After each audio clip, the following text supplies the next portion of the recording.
우리 교회에서 자주 묵상하는 내용 중에는 이런 것이 있습니다. 우리는 모두 복음의 빚진 자입니다. 아멘이십니까? 네, 맞습니다. 사실 너무나 자연스러운 말입니다. 우리는 하나님의 사랑의 빚진 자요, 복음의 빚진 자가 맞습니다. 그런데 언제서부턴가 이 개념이 다소 모호한 개념으로, 그래서 뭘 어떻게 해야 되는 건가, 이게 좀 애매한 개념으로 변해가고 있는 듯 합니다. 현대 사회에서는 빚이라고 하면은 명확합니다. 앞뒤가 착착 맞아 떨어집니다. 뭐 학자금 대출부터 시작해가지고 뭐 주택담보대출, 신용대출, 뭐 소상공인 대출과 같은 말이 우리 속에서 먼저 생각이 나지요. 이런 빚들은 규칙을 명확하게 정해놓고 그 규칙을 지키기 위해서 고통을 감내하는 것이 체감이 되기 때문에 이 빚이 남아 있구나. 이 빚을 위해서 어떻게 해야 되는구나. 목표가 분명히 세워지기 때문에 쉽습니다. 그러나 복음의 빚은 이렇게 강제로 하지 않습니다. 몇 월 며칠까지 누구에게 얼만큼 어떤 걸 해야 된다라고 정해져 있지 않지요. 그러니 착각하기가 굉장히 쉽습니다. 왠지 내가 여유로울 때 내가 좋아하는 사람에게 가서 내가 잘할 수 있는 친절을 기회가 되면 적선하듯이 그 정도 베푼 것만 해도 나는 복음의 빛을 잘 청산하고 있구나. 이 정도 하면 뭐 다 한 거 아닌가? 옆을 둘러보니까 뭐 남들도 이 정도 하던데 뭐 이따금씩 교회에 봉사를 한다든지 지난 날들에 대해서 내 반성을 한번 깊게 한다든지 아니면 반성을 하다가도 근데 솔직히 나 정도면 이 정도 상황에서 잘 버티고 있는 것 아닌가. 그런 생각이 속으로 드는 거죠. 한면으로는 알고 있습니다. 그게 전부는 아닐 것이다. 뭔가 더 있을 것이다. 그러면서도 은근슬쩍 넘어가고 싶은 마음이 드는 것이죠.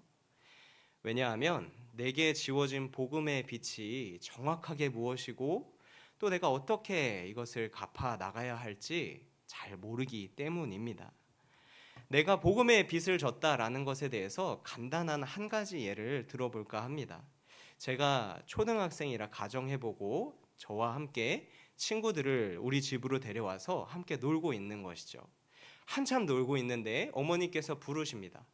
뭐 광희야 가서 여기 떡볶이 해놨으니까 친구들하고 나눠 먹으라 하고 후라이팬 째로 크게 해가지고 떡볶이를 주십니다.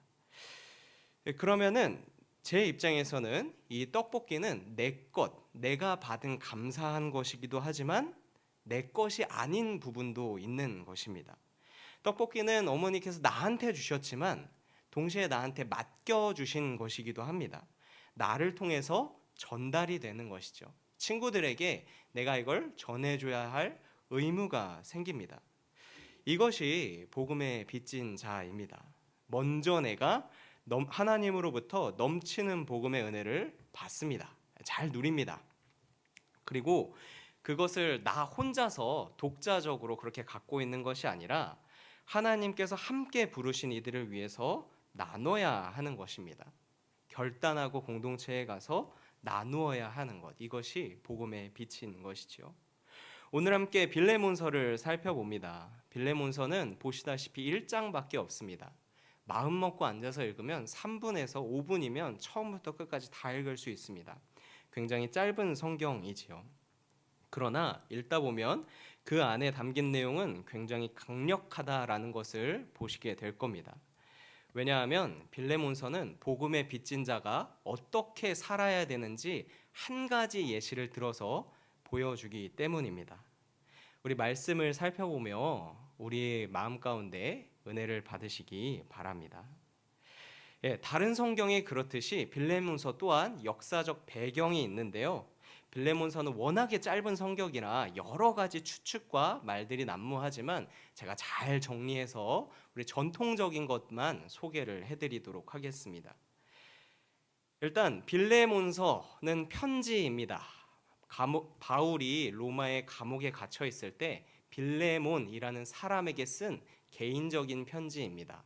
뭐 고린도전서, 뭐 에베소서 이런 책들과는 다르게 개인에게 특별한 목적을 갖고 썼기 때문에 아주 구체적으로 원하는 바를 잘 부탁하고 있습니다. 그 부탁이 무엇이냐? 바울이 무엇을 부탁하느냐?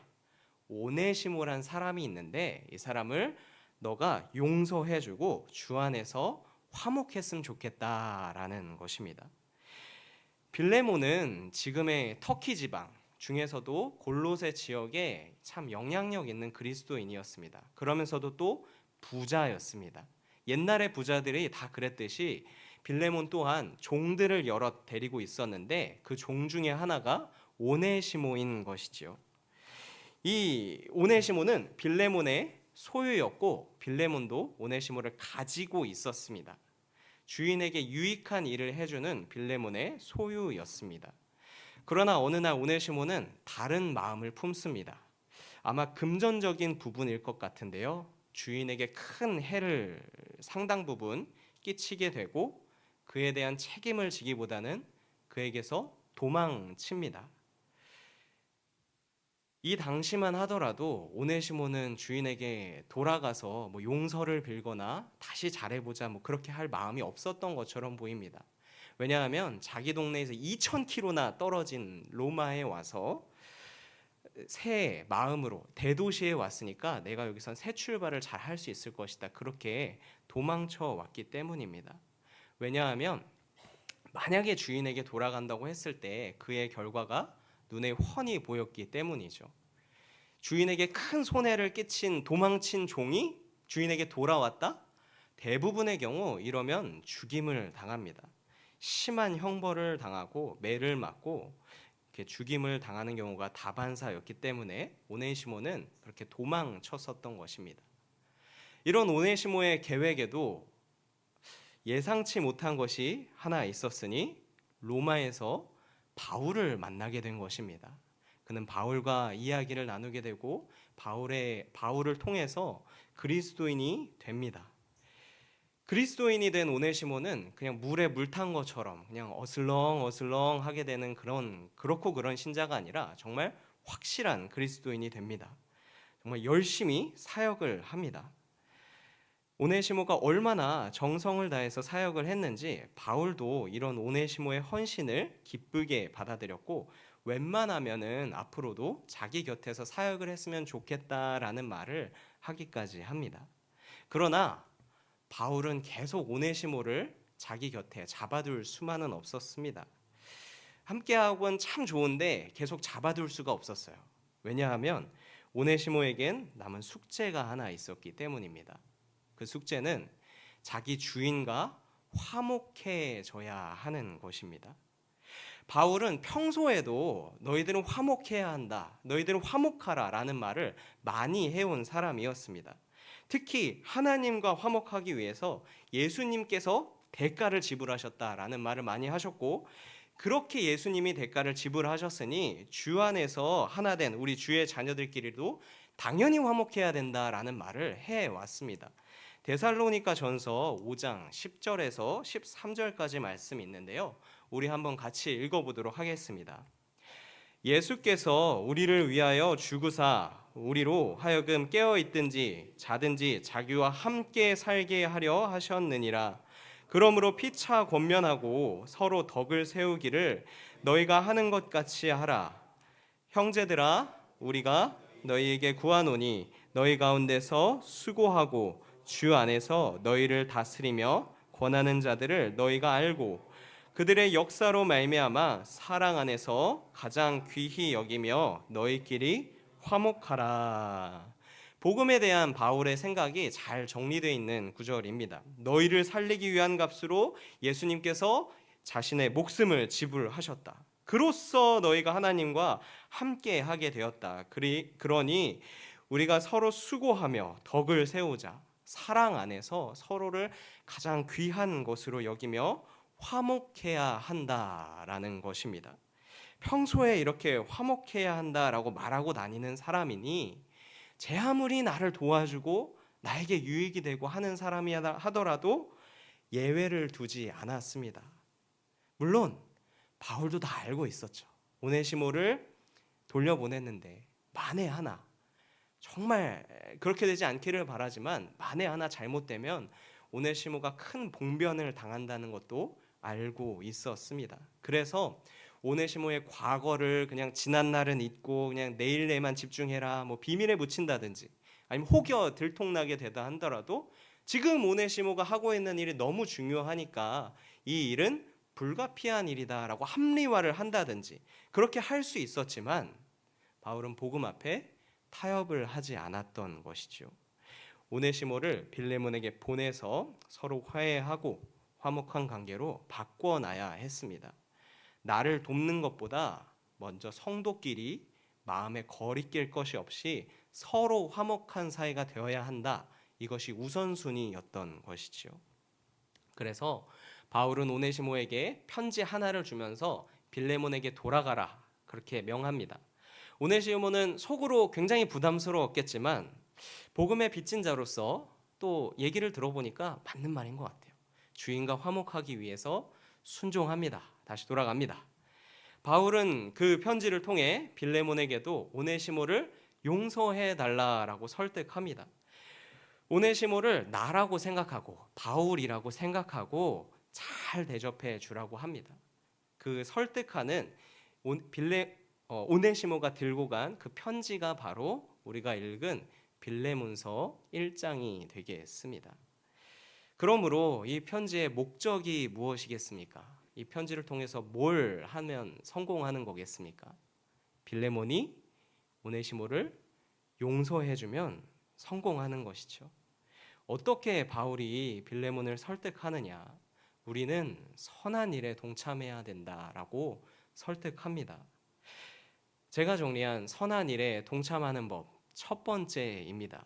성도는 복음을 말해야 됩니다. 성도는 복음을 말해야 합니다. 11절에 보니 이렇게 나와 있습니다. 그가 전에는 내게 무익하였으나 이제는 나와 내게 유익함으로. 오네시모가 바뀐 것은 사실 없습니다.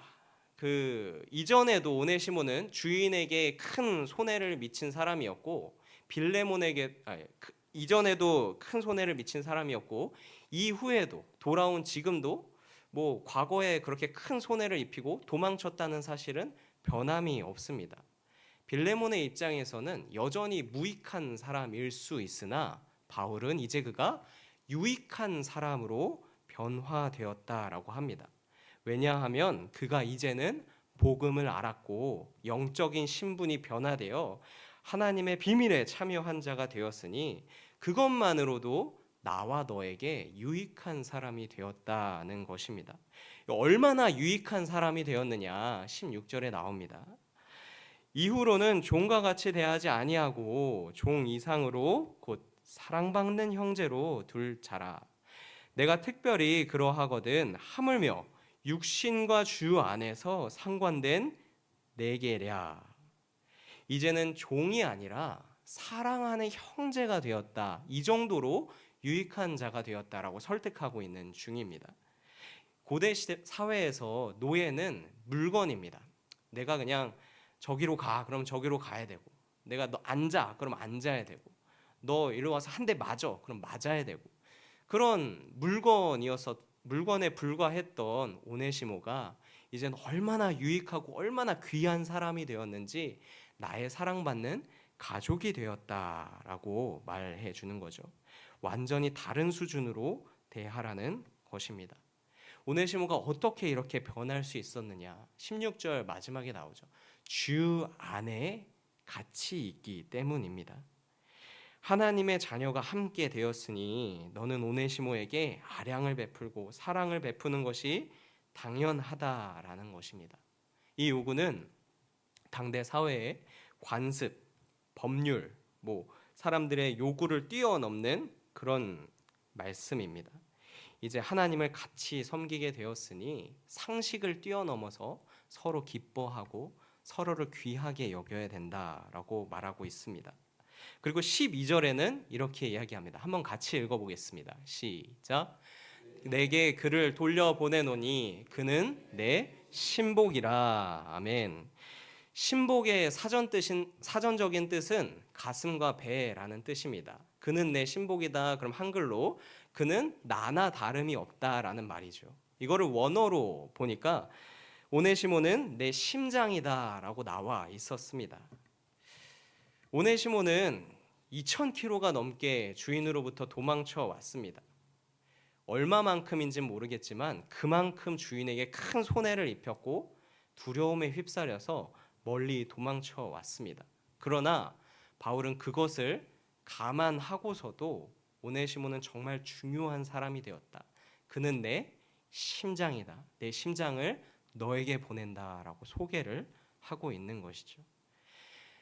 주인에게 끼친 손해는 아마 금전적으로 계산이 됐을 겁니다. 뭐 100만 원이면 100만 원, 1000만 원이면 1000만 원 그런 식으로요. 하지만 내 심장은 값을 매길 수 없습니다. 그만큼 소중하기 때문입니다. 바울이 이렇게 오네시모를 귀하게 여기는 이유는 딱 한 가지입니다. 계속 말씀드리고 있는데요. 그가 그리스도인이 되었기 때문입니다. 한 사람이 복음을 맛보고 이렇게 거듭나는 것은 어느 것과도 비교할 수 없을 정도로 중요하다라는 것을 말합니다. 더군다나 이 기쁨은 바울만 진짜 좋다, 바울에게만 좋다, 바울은 정말 신났다라는 것이 아니라 같이 하나님 안에 있는 빌레몬 너도 이 기쁨을 누려야 한다라고 이야기합니다. 오네시모가 주 안에서 화목하고 돌아온 것은 빌레몬도 마땅히 축하를 해줘야 될 일이라는 것이지요. 이런 형제가 돌아옴에 대해서 예수님께서 일찍이 비유를 들어서 설명해 주신 적이 있습니다. 100마리의 양을 돌보는 한 목자에 대한 이야기입니다. 이 100마리를 양을 돌보는 목자가 어느 날 자신의 우리 안에서 한 마리의 양이 탈출한 것을 보게 됩니다. 그리고 그 양을 찾아 나서죠. 찾아 열심히 나섰더니 양을 찾게 되었고 매우 행복해하면서 마을에 잔치를 열게 됩니다. 이 이야기를 냉정하게 생각해 보면 이거는 절대 손해 보는 장사에 끝나게 됩니다. 내 울타리를 잘 쳐놨고 평소에도 내 지도를 잘 베풀었는데 그래서 99마리 대부분의 양은 내 지도를 잘 들었는데 그 한 마리는 내 지도를 어기고 자기 발로 뛰쳐나간 겁니다. 그렇게 나에게 손해를 입힌 양은 심적으로 그리고 물적으로나 내 체력적으로나 나에게 손해를 입혔죠. 그럼에도 불구하고 나에게 손해를 입힌 양을 주인은 찾아 나서고 그 양을 찾았을 때 기뻐합니다. 자기가 그 기쁨을 얼마나 주체하지 못했는지 마을 사람들을 다 불러가지고 그렇게 장사를 엽니다. 어쩔 수 없죠. 내 마음이 기뻐서 못 참겠는 걸 어떻게 합니까? 나의 기쁨을 함께 나누자며 마을 사람들에게 잔치를 벌였습니다. 선한 일에 동참한다는 것은 이런 것입니다. 나의 기준에서 얼마나 이득을 받느냐, 나의 마음이 이걸 해서 얼마나 후련해졌느냐가 아닙니다. 하나님의 관점에서 이 기쁜 일을 하게 되면 나도 하나님의 마음에 충분히 공감하게 되고 하나님과 같이 기뻐하게 되는지를 보아야 합니다. 세상은 내 손에 돈을 많이 쥐고 그 손해를 보지 않으면 기쁘다라고 속입니다. 요즘 세상에 그냥 부자가 목적인 사람들이 얼마나 많은지 모르겠습니다. 그러나 그리스도인은 돈을 수단으로 사용해서 하나님의 방식으로 힘을 보태며 살아갑니다. 그것이 기쁘기 때문입니다. 어디에 하나님의 기쁨이 있는지 내가 알고 그리고 그 하나님께서 소중히 여기시는 일을 힘을 보태서 나도 함께 했으니 하나님의 마음을 쭉 전달되면서 나도 기쁘고 행복한 것이지요. 우리 10년쯤 전에 제가 다녔던 대학교 교수님이 이런 얘기를 사담으로 해주신 적이 있습니다. 자기에게는 어린 손자가 하나 있는데 이 어린 손자가 멀리서 할아버지 하고 달려오는 것만 보면 그냥 주머니에 손이 자동으로 들어간다는 것이죠. 얼마나 손자가 예쁜지 내가 주머니에 3만 원이 있는데 10,000원만 꺼내줘야지 아니면 어제 용돈 줬으니까 오늘도 이렇게 그렇게 용돈을 많이 줄 필요는 없겠지 이런 계산을 거치기도 전에 그냥 자동으로 머릿속에 아무런 생각이 안 들었는데도 주머니에 손을 넣어서 용돈을 예쁜 손주에게 사주고 싶었던 것입니다. 복음도 이런 것이지요. 내가 저 사람한테 얼마를 받았고 지난번에 내가 밥을 샀으니까 이번에 내가 얻어먹을 차례이고 그런 거 계산할 틈도 없이 이제는 주 안에서 형제 자매가 된 우리 오네시모와 함께 하는 것만으로 그들을 충분히 환대해야 한다는 것입니다. 자, 선한 일에 참여하는 법 두 번째입니다. 이 일은 자발적으로 일어납니다. 자발적으로 선한 일에 참여하게 됩니다. 몇 달 전에 길을 걷다가 깜짝 놀란 적이 있습니다. 가게 안에서 한 50대 후반쯤, 60대 초반쯤 보이는 한 여성이 한 30대 초중반쯤 되시는 여성에게 큰 소리를 치고 있었기 때문입니다. 제가 한번 흉내내 보겠습니다. 이야, 너는 시어머니가 뭐 좀 얘기하면 고분고분하게 네 할 것이지. 거기다 대고 뭐 그렇게 따박따박 할 말이 많냐. 얼마나 크게 얘기하던지 깜짝 놀랐습니다. 듣는 제가 좀 창피했었죠. 사실 그 소리를 듣고 계속 하루 종일 좀 생각이 났습니다. 나도 사실 그분의 마음과 크게 다르지 않다는 생각이 들었기 때문입니다. 우리는 다 아닌 것처럼 살아가지만 원래 사람은 이런 마음이 있습니다. 내가 원하는 대로 상대가 잘 안 움직여주면 내가 가진 권위를 앞세워서라도 내 직성대로 해야 마음이 편안한 것이죠. 그러니 바울도 마찬가지였을 것입니다. 그러나 바울은 이 빌레몬에게 자기가 하고 싶은 바를 강요하지는 않습니다.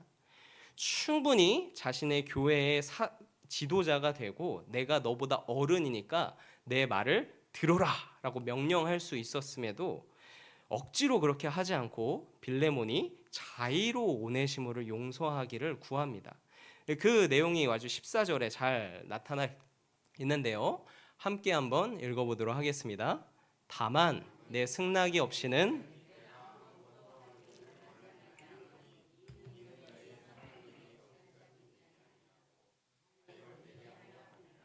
네, 제가 또 고린도전서 13장 3절 말씀 읽어드리도록 하겠습니다. 내가 내게 있는 모든 것으로 구제하고 또 내 몸을 불사르게 내어줄지라도 사랑이 없으면 내게 아무 유익이 없느니라. 바울도 아까 그 시어머니처럼 이야 내 말 들어 이렇게 할 수 있지만 그렇게 만약에 했다면 빌레몬도 어쩔 수 없이 말을 듣긴 들었을 겁니다. 그러니까 지도자가 얘기하는데 뭐 용서해야지 들어오라고 하고 어쩔 수 없이 뭐 잘 대해주라고 했으니까 잘 대해주고 얼굴은 한 번도 안 보고 그렇게 충분히 지낼 수 있었겠죠. 빌레몬이 그렇게 한다고 해서 빌레몬한테 손가락질 할 사람은 아무도 없었을 것입니다. 그러나 그렇게 하면 의미가 없다는 것입니다. 전통적으로 대부분의 사람들은 빌레몬이 결국 이 빌레몬서를 읽고 나서 바울에게 충분히 설득이 되고 성령의 감동을 받아 오네시모를 따뜻하게 용서해 주었을 것이라고 추측합니다. 바울의 체면을 봐서 이번 한 번은 넘어가 주지 다음에 똑바로 잘하나 보자 그게 아니라 정말로 주 안에서 형제를 사랑해야 한다는 거룩한 감정이 막 불타올랐던 것이죠. 기꺼이 오네시모를 용서하고 품어주었던 것입니다. 이런 면에서 우리 하나님은 참 인격적인 분이십니다. 내가 손해를 극심하게 봐야 하고 정신적으로 버틸 수 없는 시점이 오게 되면 하나님은 우리에게 거부할 수 없는 은혜를 내려주십니다. 이때는 이 은혜를 한번 받기만 하면 그때서부터는 계산이 안 됩니다. 오직 성령에 따라 움직이게 되고 말을 하면서도 내가 예전에는 절대 이렇게 말을 안 했을 텐데 양보하는 말, 따뜻한 말을 하게 되는 것이죠. 오히려 하나님의 뜻에 순종하지 않으면 안 될 것 같다는 그런 의미의 조급함까지 마음에 차오르게 됩니다. 내가 그런 손해를 다 감수하면서까지 바라는 것은 딱 하나가 되죠. 오직 복음에 충성된 일꾼이 되기를 원합니다 하고 말입니다. 인간적인 마음에서 그냥 억지로 베푸는 친절은 착함은 한계가 있고 주변 사람들도 금방 눈치챕니다. 주변에서도 다 압니다. 저 사람 뭐 지난날에 잘못한 거 후환 있을까 봐 그거 막으려고 막 지금 이거 돌리는구만. 사랑보다는 그저 줬으니까, 나도 받았으니까 나도 뭐 내 역할을 해줘야 되고, 그런 비즈니스에 그치는 수준인 것이죠. 그러나 내게 베푸신 복음을 따라 선한 일에 동참하는 일은 하나님께서 내 마음을 움직이십니다. 내 마음을 충분히 설득하시고 감동케 하셔서 내가 스스로 손해보는 일로 들어가게 하시죠.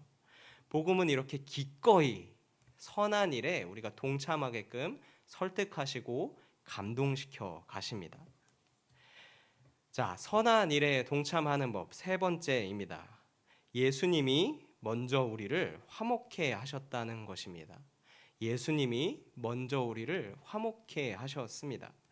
이제까지 저는 우리가 빌레몬의 입장에서 만약에 우리에게 해를 끼친 오네시모가 있다면 용서해야 된다라는 투로 계속 설교를 해왔습니다. 그러나 사실 이전에 우리 또한 사실 하나님의 집을 뛰쳐나간 오네시모였다는 것입니다. 하나님의 율례와 법도 아래 있어야 했지만 탕자처럼 나의 자유가 그렇게 좋아 보였기 때문에 하나님을 배신하고 이렇게 뛰쳐나갔던 것이죠.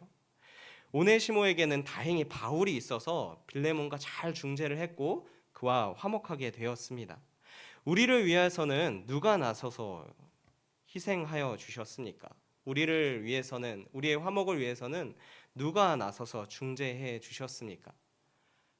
예수님이 그 역할을 하여 주셨습니다. 기꺼이 우리들의 대표가 되어 주시고 이 땅에 내려오셔서 십자가를 지시고 죽으시고 부활하심으로 하나님과 화목할 수 있게 되었습니다. 예수님께서 우리를 위해 지불하신 대가는 결코 가볍지 않습니다. 자신이 십자가에 달려 고난을 받고 있는 중에도 저들을 용서하여 주시옵소서 우리를 위하셨습니다. 자기 백성을 이렇게 끝까지 사랑하셨지요. 그리고 옆에 있는 강도에게도 내가 나와 함께 낙원에 있으리라 라는 선한 말을 함으로써 강도의 믿음을 참 칭찬해 주시고 격려해 주십니다. 우리들의 참 모범이 되어 주신 것이죠. 우리가 이렇게 뭐 옛날에 오네시모라는 사람이 있습니다. 우리도 선한 일에 동참해야 됩니다. 할 수 있는 것은 이렇게 먼저 예수님의 복음을 받았기 때문입니다. 예수님의 화목해 하시는 은혜를 우리가 먼저 누렸기 때문입니다. 우리는 뭐 내가 누구를 품어줘서 누구를 더 뭐 이렇게 이끌어줄 수 있을까, 누구를 더 따뜻하게 맞아줄 수 있을까가 먼저가 될 수 없는 것입니다. 그 이전에 내가 먼저 예수님께 받은 것이 있으니 예수님의 가르침에 순종하며 나간다. 순종하다 나가다 보니 이런 일도 있더라. 이렇게 순서를 잘 정비해야 되는 것이지요. 수영을 배울 때 이렇게 가르친다고 들었습니다. 기본 자세에 대해서 한참 가르쳐주고 연습을 시킨 다음에 일렬로 세워서 트랙을 삥삥삥삥 돈다고 들었습니다. 체력에 슬슬 한계가 오고 힘들고 내가 왜 괜히 수영 배우겠다고 해가지고 이 고생을 하고 있나, 좀 쉬었다 가면 안 되나, 그런 생각이 들 때쯤이면 이런 생각을 하라고 합니다. 아무 생각하지 말고 그냥 앞사람만 보고 따라가라. 앞사람 발만 보고 따라가다 보면 어느샌가 그 힘든 순간들이 다 끝나 있고 제대로 코스를, 훈련을 다 완주해 있을 것이다. 나의 선함이 바닥을 보일 때, 주님, 내가 여기 더 해야 됩니까? 이 정도 선하면 됐죠. 그런 마음이 들 때, 또 어떻게 하는 것이 선을 쌓는 일인지 혼란스러울 때 이렇게 먼저 모범을 보이신, 앞서가신 예수님의 사랑을 우리는 기억해야 합니다. 삶이 녹록치 않아 갈피를 못 잡을 때에도 먼저 우리에게 사랑을 보이사 지금도 우리의 영원한 중보자가 되신 예수님을 떠올려야 합니다. 그러면 예수님의 가르침과 성령의 감동이 오늘 내가 해야 될 일을 보여주십니다. 오늘 내게 부어주시는 은혜만 바라보며 따라가다 보면 어느덧 우리의 믿음의 경주도 잘 끝나 있는 것이죠. 하나님께서 먼저 내게 심으신 것들을 끝까지 잘 관리해서 풍성한 열매를 맺는 성도님들이 되시기를 축복합니다.